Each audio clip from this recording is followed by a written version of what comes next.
"Why aren't you speaking to me?" I questioned, puzzled by the silence. "I've chosen not to engage with strangers," came the reply. Accepting this, I prepared to leave. Life at my husband's parents' house was challenging. I anticipated some resistance from my mother-in-law, but the cold shoulder from my father-in-law was unexpected. The atmosphere shifted notably when my sister-in-law, who openly disliked me, moved back in. Our once serene household turned tumultuous. Feeling undeterred, I muttered, "Don't assume I'll regret leaving," and swiftly packed my belongings. Just 2 days after my departure, chaos erupted in their home. My husband and I initially met at work. He was a sales representative, frequently visiting my office. As we collaborated more, I found myself drawn to his kindness and charm. While not conventionally attractive, his personality won me over, and it wasn't long before we started dating. During our conversations, he shared that he grew up in a stable family with loving parents and a sister. My background was starkly different. I had lost my parents young and was raised in an orphanage. It was a difficult past to discuss, but he listened empathetically and reassured me of his unwavering support. Soon after, he proposed, eager to advance our relationship into marriage. Upon meeting his parents and revealing my upbringing in an orphanage, they were supportive and dismissed any notion that it would impact our marriage. This acceptance warmed my heart, although my sister-in-law's reaction suggested she was less pleased. At the time, I brushed off her surprise, attributing it to the initial adjustments of our growing relationship. As our wedding approached, my husband and I contemplated living with his parents. Although it was a serious consideration, I chose to maintain my employment, especially since my husband was due for a transfer. This decision, though small, marked the beginning of many choices I would navigate in my new life as part of their family. Despite considering leaving my job to move with my husband, my career was on an upward trajectory, and I had recently been entrusted with more responsibilities. After discussing it, we agreed that he would relocate alone following our wedding. I relished the idea of enjoying our early days as newlyweds, even planning long weekend visits to ensure we had some quality time together.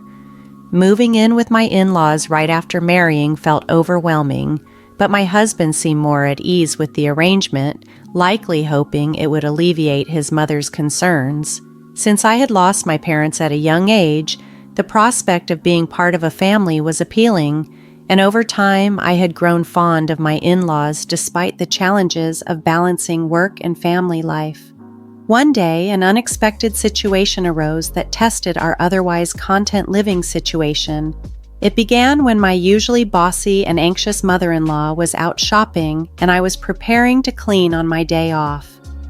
My father-in-law, appearing more frazzled than usual, pulled me aside for a private conversation. "What's going on?" I inquired, noticing his discomfort. He hesitated, then shared his dilemma.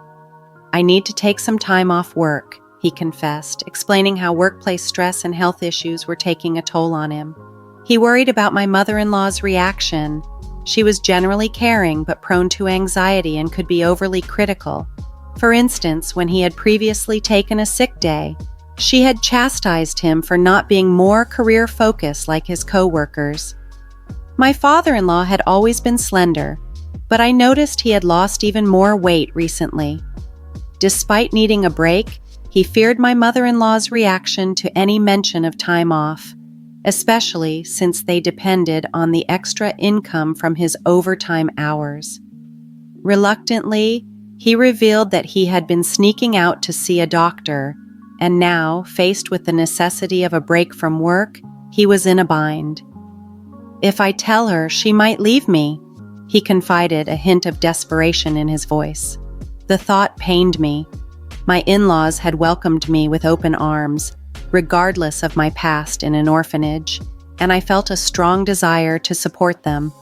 "Okay, I'll send you money every month to cover your expenses," I offered, determined to help him through this rough patch. "I'm sorry you're going through this. Try to get better soon and return to work when you can." "Thank you so much," he replied, visibly relieved but still burdened by the secret he had to keep. Following our conversation, he continued to pretend to go to work, maintaining the facade to avoid upsetting my mother-in-law. This secret added a complex layer to our family dynamics, but I was committed to supporting him during this challenging time. While I quietly transferred money to my father-in-law's bank account for his living expenses, my mother-in-law never bothered to check her bank statements closely, so she remained unaware of the transfers. He maintained the illusion of going to work daily, but instead, he sought solace and recovery in a mental health clinic and long walks in the serene mountains. Gradually, his health and spirits improved, and it seemed he might soon return to work. However, an unexpected turn of events shook our household dynamics. After a significant argument with her husband, my sister-in-law returned to her parents' home. "There's nothing like being back home," she declared with relief, venting about her strained marriage. "I thought I'd lose my mind staying with that foolish husband of mine. I'll be staying here for a while, so you'll need to cook for me too." From our first family gathering, it was clear she harbored resentment towards me. At her wedding, she grimaced throughout and later criticized my appearance to my face, suggesting her brother could have married someone more attractive. She also made hurtful remarks about my upbringing in an orphanage, openly calling it an embarrassment. Given that she had moved out after her marriage, I initially thought her presence wouldn't be a permanent issue in my life. Her sudden return, driven by marital troubles, seemed temporary. However, her stay extended, and her attitude grew increasingly bitter, particularly towards my father-in-law. Despite this, my mother-in-law had always treated me kindly, and I believed she would defend me against any harsh comments from my sister-in-law. Unfortunately, I was mistaken. One day, after returning from work, I sensed a shift in my mother-in-law's demeanor. She seemed distant and cold. Concerned, I approached her. "Is something bothering you?" I asked gently. Her response was chilling. "Did you know you've been talking about me behind my back?" she accused. I was stunned. "I've never spoken ill of you. You've always been kind, and I'm grateful. Why would I say bad things about you?" I responded, confused and hurt. She left the room abruptly, leaving me to face my smirking sister-in-law in the hallway. "Looks like you're not in her good books anymore. Did your true colors finally show? Being from an orphanage, your background does matter, huh? It's best not to gossip about people," she taunted. "I haven't said anything bad about her," I defended myself, bewildered by the accusations. "Oh, the neighbors mentioned it when I came back. They said you've been speaking poorly of her all along," my sister-in-law claimed, adding a layer of mystery with her vague reference to unnamed neighbors. "I've never said any of those things. Stop making things up," I protested, but my words fell on deaf ears. "Oh, how disrespectful, Mom. She's calling me a liar and being mean to me," my sister-in-law exclaimed, twisting my words as she retreated to my mother-in-law's room. Following this incident, my sister-in-law's behavior worsened. She fabricated complaints, claiming I mistreated her by making her sleep in the hallway and insisting she take the last turn for bath since she was merely a guest. Each time she complained, I found myself explaining and defending my actions and words, trying to clear misunderstandings in a home that had once promised a new family and a fresh start. As time passed, it became evident that my mother-in-law was increasingly influenced by my sister-in-law's manipulative words. The situation grew more complicated when my sister-in-law prolonged her stay, and I couldn't help but wonder if she intended to make her visit permanent. This thought weighed heavily on me each day as I returned home from work, a place that once felt welcoming but now felt cold and silent. "I'm back," I announced softly upon entering the house, a stark contrast to the warm greetings I used to receive. The living room was quiet. "I'll start making dinner," I said, trying to keep the routine normal. To my surprise, as I walked into the dining area, I found my mother-in-law, father-in-law, and sister-in-law already eating sushi together. My sister-in-law smirked. "Oh, looks like someone who isn't family is here. "You weren't planning on having sushi, were you?" My mother-in-law continued eating, her eyes glued to the television, ignoring my presence. "If you wanted sushi, you should have told me. I came straight home from shopping," I replied, trying to hide my hurt. "No one mentioned they wanted that," my sister-in-law retorted, dismissing me completely. Then, turning to our parents, she cheerfully added, "Hey, Mom, Dad, I went out with my friends today and brought back some delicious pudding. Let's eat together." They all indulged in the dessert, ignoring me entirely. Exhausted from work and the emotional strain, I retreated to my room, too weary to confront the blatant exclusion. The following day, my sister-in-law, preparing for another outing with friends, asked me to drive her to the station. "I can't. It's a weekday and I have work. Besides, we're not even going in the same direction and you want to leave around noon?" I explained, my patience wearing thin. "Just take the day off, it's fine. Your cute little sis-in-law just wants a ride. She hasn't had a chance to relax since she got married, right? Can't you be a bit nicer to her now?" she pleaded, trying to manipulate the situation. "With all due respect, didn't you go out with friends last night after getting a late call? It seems like you've been going out almost every day since you came back. I have work. Please take the bus or train," I countered, standing my ground. As my mother-in-law and sister-in-law whispered to each other, I left for work, determined not to let the situation escalate further. However, the tipping point came that evening. Work had delayed me and I arrived home late, soaked from the rain, groceries in hand, bracing for yet another cold reception. As expected, they were eating dinner without acknowledging me, continuing the pattern of the previous days. But what awaited me in the courtyard was far worse than any cold shoulder. In the middle of the garden, illuminated by the dim porch light, lay a pile of my belongings, my designer bag that I had bought with my first paycheck, shoes that were a birthday gift from my husband, and even my work computer, all drenched from the rain. My sister-in-law stood there, smirking triumphantly. "Having the strangers' things in the house grosses me out, so I threw them out." "Flaunting a designer bag like that? How arrogant of you." Stunned, I turned to my mother-in-law and father-in-law. "Why didn't you stop her? Have I done something to make you believe her lies about me bad-mouthing you and bullying her? Aren't you upset with her for what she did?" I pleaded for some sign of support. My mother-in-law avoided my gaze and remained silent. Then finally muttered, "I can't talk to strangers. I can't be friendly with someone who's not family." Hurt and bewildered, I asked, "Where's my father-in-law?"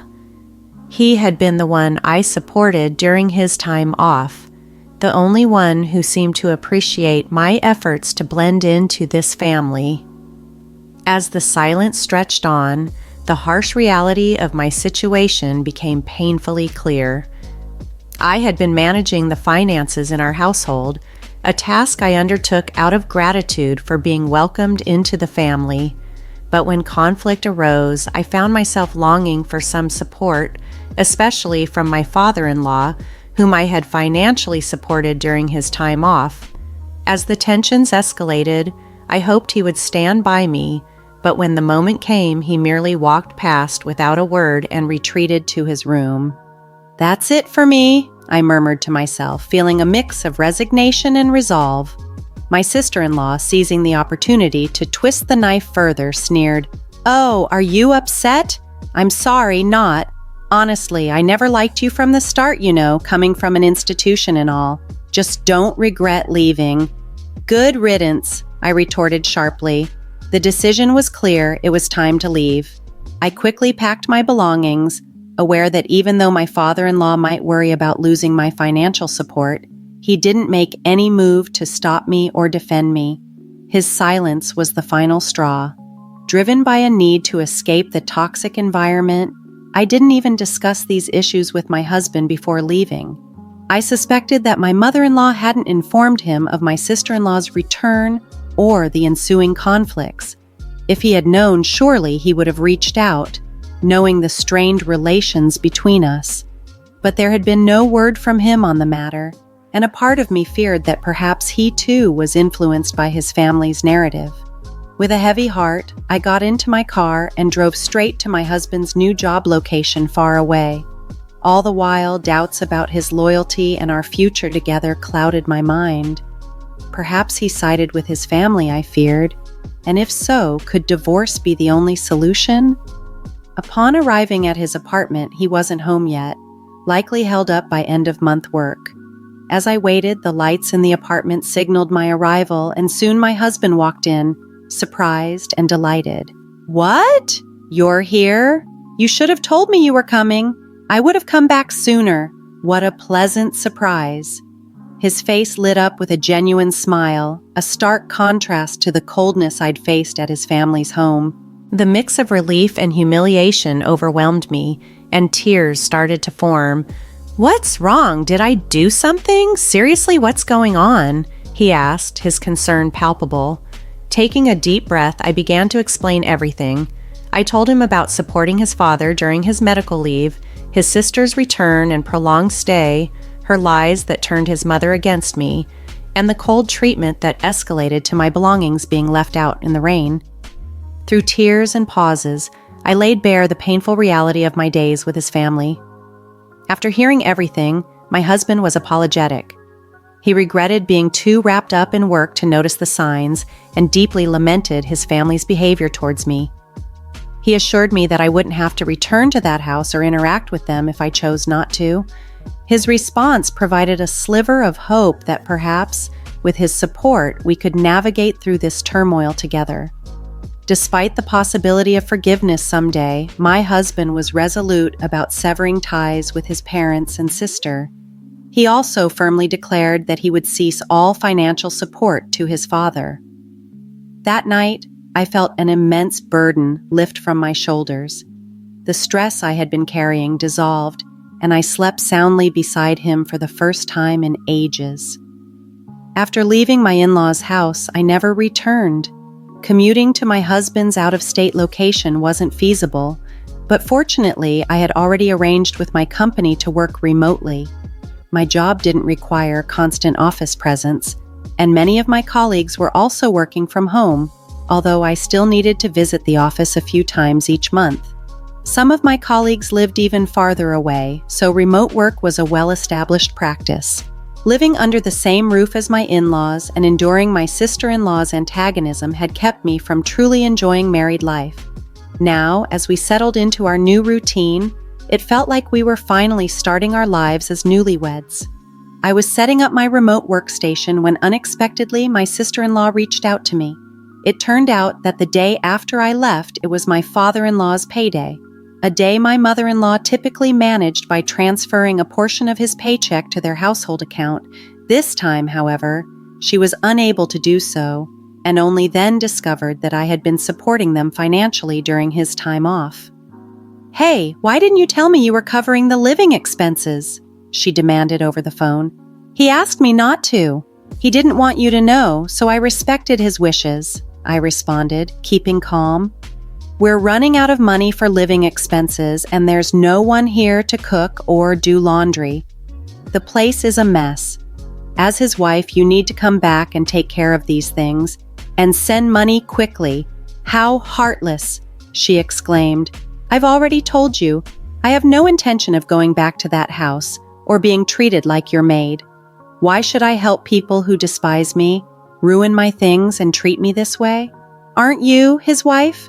Without your help, we can't pay the bills or even shop," she continued, her voice desperate. "That's exactly why I'm saying it. I'm an outsider, so it's none of my business, right?" I replied, reflecting on her own words to her. I hung up the phone, ignoring her further complaints. Despite her and my mother-in-law's attempts to reach me with calls and messages, I stood firm in my decision. No longer would I allow myself to be drawn into their chaos or be manipulated by guilt. It was a liberating moment, affirming my resolve to start anew with my husband, free from the toxic ties that had once bound us. Despite the persistent calls from my in-laws, I chose to ignore them completely. However, when my husband returned from work and finally answered the phone, He addressed them with unwavering firmness. "I will never forgive how you treated her. I'm not sending her back to you, and I'm not coming back either. I don't see you as my family anymore. Leave my wife alone or you'll regret it." Considering how much my sister-in-law idolized her brother and my mother-in-law's dependency on him, this declaration must have come as a shock to them. A few days later, my father-in-law called, his voice laden with desperation. He explained how difficult life had become living with my mother-in-law and sister-in-law and begged me to resume the financial help. Although they had welcomed me into the family despite my orphanage background, their lack of support when I needed it most made me realize I owed them nothing. "I will never assist you again," I told him firmly and ended the call. Subsequently, in an act of sheer desperation, my mother-in-law and sister-in-law shamelessly showed up at my workplace. Knowing their potential for creating disturbances, I had already briefed my company about the situation, and security was alerted immediately. They caused a scene, demanding that the company force me to send money back home.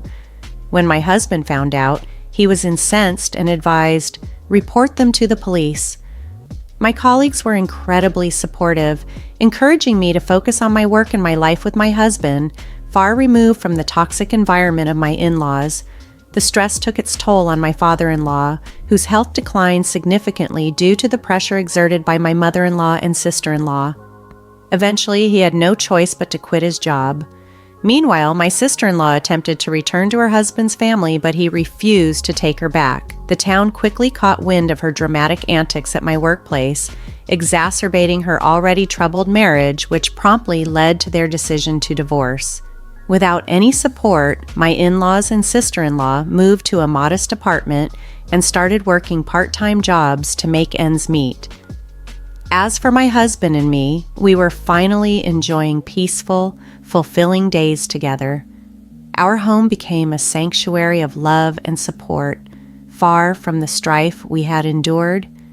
Recently, we received joyous news. We're expecting a child. The anticipation of meeting our baby fills us with happiness. We are eagerly awaiting this new addition to our family, cherishing every moment of this special time together.